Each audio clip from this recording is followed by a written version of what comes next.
merasa oke, I'm a part of the team dan saya boleh berkontribusi memberikan ide ya guys ya.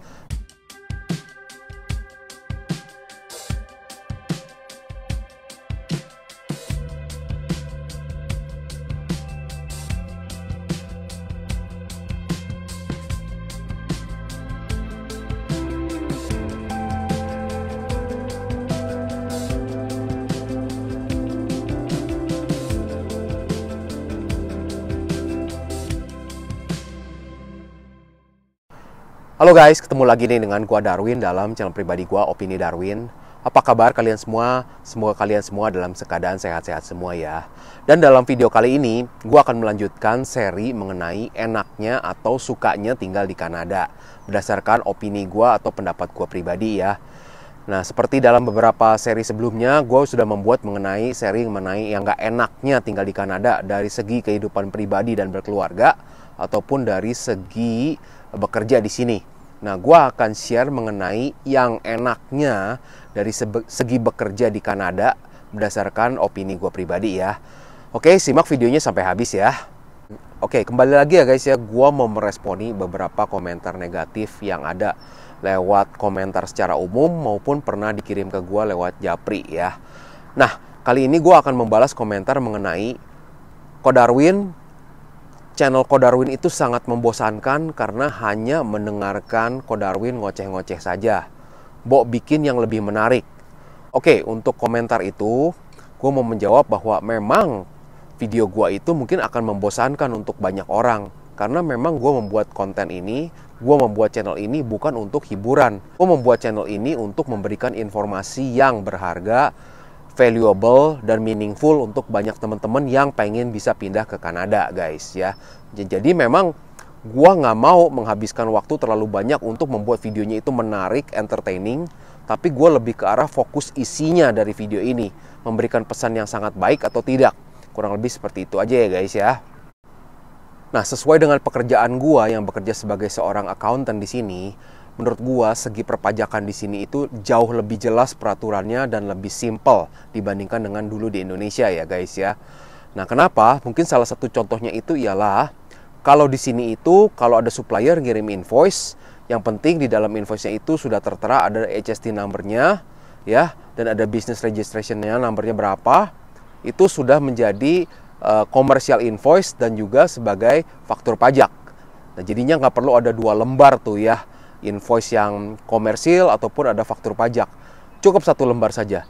Dan formatnya juga ya udah suka-sukanya aja dari company itu membuat invoice-nya itu dengan desainnya, layoutnya dia, ya udah.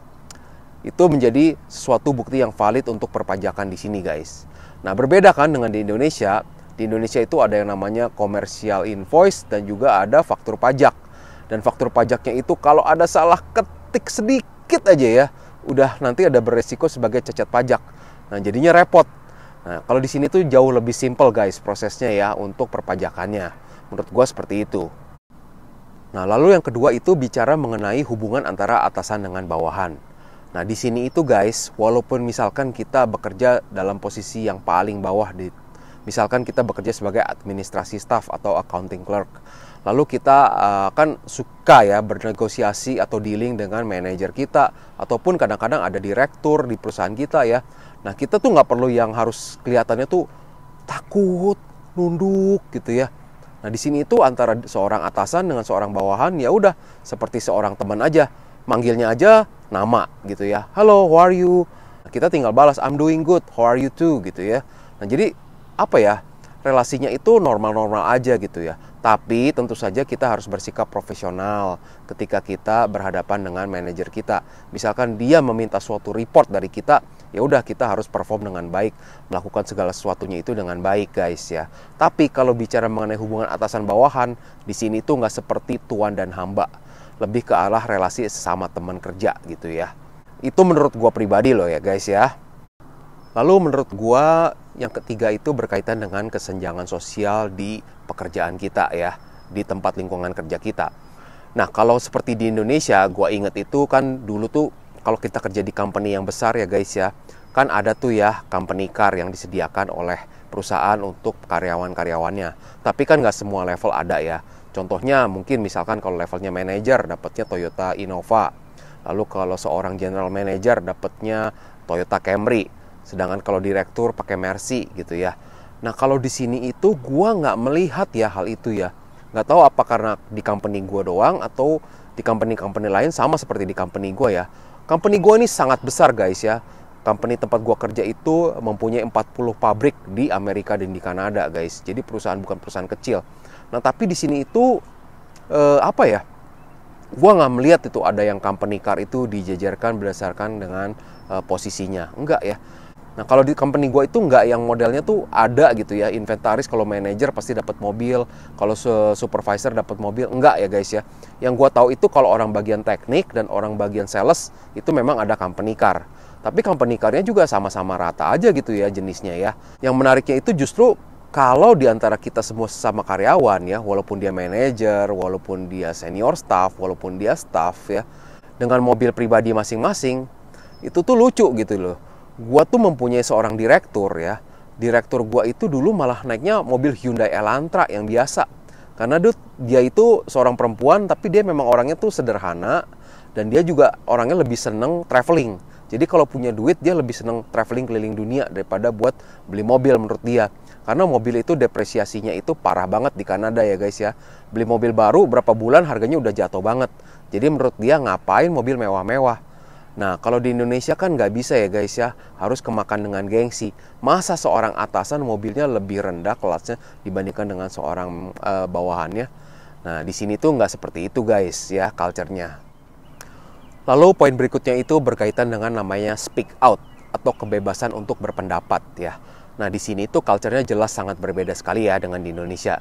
Dimana kalau di Indonesia atau di budaya timur deh ya, itu kan namanya atasan itu berkuasa banget dan apa yang menjadi perkataan dari sang atasan kita harus ikuti ya.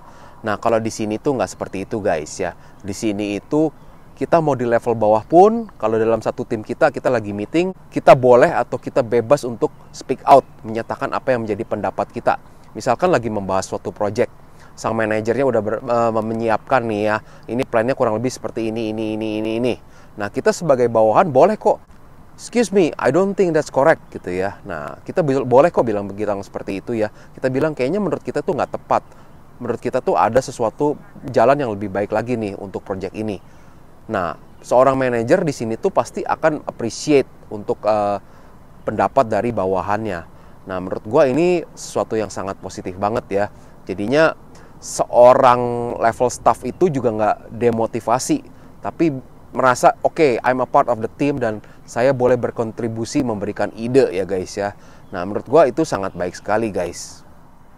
Lalu poin berikutnya itu berkaitan dengan kalau dengan pekerjaan gua sebagai accountant di sini, proses di sini itu nggak bertele-tele ya guys ya.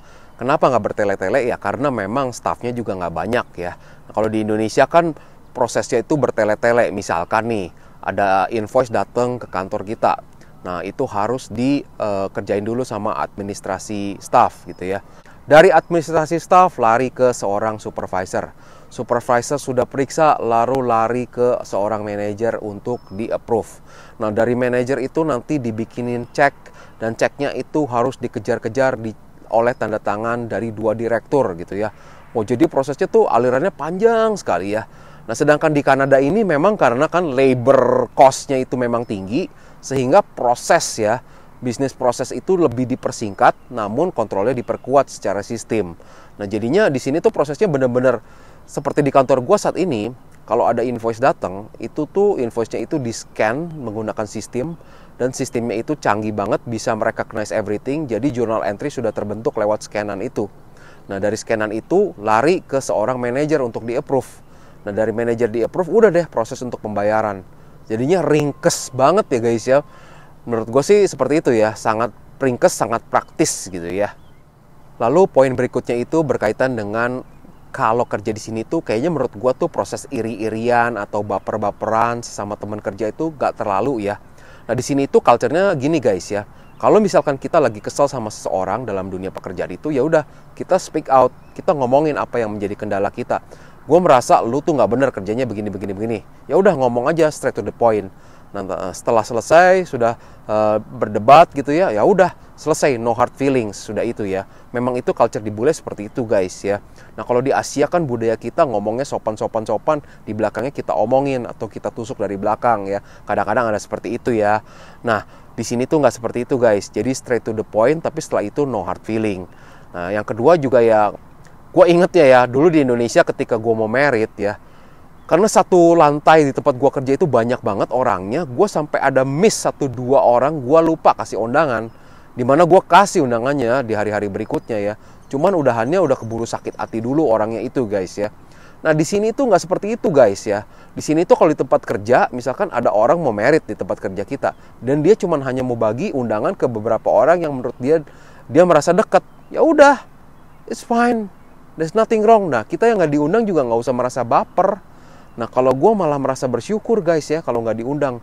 Karena di sini kalau diundang ada pesta pernikahan ternyata ngasih angpaunya mahal guys ya. Nah jadi kurang lebih seperti itu. Enak deh nggak pakai baper-baperan ya. Nah jadi kurang lebih itu adalah beberapa poin yang gue suka dari bekerja di Kanada ya guys ya. Tentu saja masih ada banyak poin lainnya. Cuman kalau gue sebutkan satu persatu nanti videonya jadi panjang banget.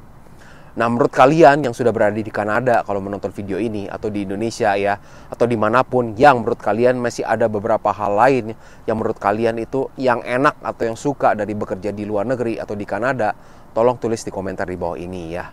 Menurut kalian apa gitu ya. Oke guys, terima kasih ya sudah menonton video ini. Jika ada salah kata dari gua, mohon maaf. Kembali lagi ya guys ya, disclaimer bahwa gua ini bukan agen tenaga kerja. Gue bukan agen imigrasi, gue bukan immigration lawyer, gue bukan agen edukasi. Jadi gue nggak bisa menjawab pertanyaan, kok tolong dong dibantu untuk urus visa, kok tolong dong bantu untuk carikan pekerjaan di Kanada. Guys, gue hanya salah satu dari ribuan orang Indonesia yang tinggal di Kanada, dan gue juga hanya seorang pekerja biasa. Nah kurang lebih seperti itu aja ya guys ya. Oke guys, terima kasih sudah menonton video ini. Sampai jumpa di video berikutnya ya. Bye.